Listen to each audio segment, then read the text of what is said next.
1985, and President Ronald Reagan begins his second term, and later in the year meets with Soviet leader Gorbachev on arms control.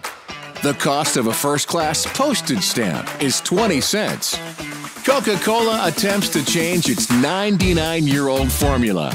New Coke is a disaster. The rebranded Classic returned. Sun and Fun has a decade of history now and is building permanent structures and figuring out its bigger purpose. So looking at the future was something of a luxury back then.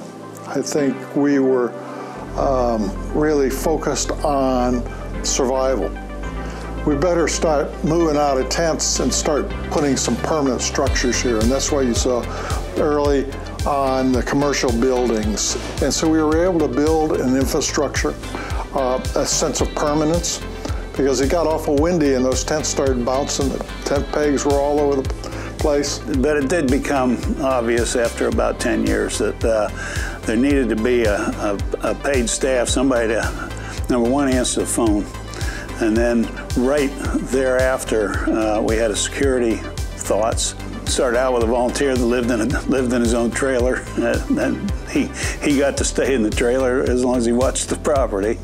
It kind of grew like Topsy through the early 80s and into the late 80s when we started putting some real buildings down here.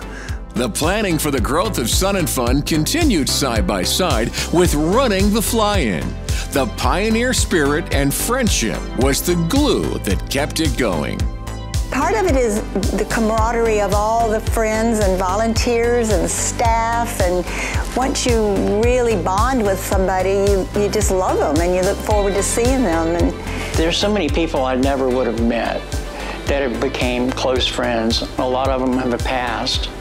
A lot of them I see throughout the year, and we've just grown close.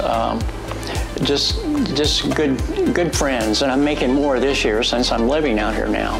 When my wife passed earlier this year, we had over 20 people come to her service, and you just don't know how meaningful that was. My heart has always been where, you know, I did the volunteer coordinator. I was also the gift shop manager for years and years and years, along with exhibits. I had so many ladies that volunteered in the gift shop, and they were practically on call 24/7.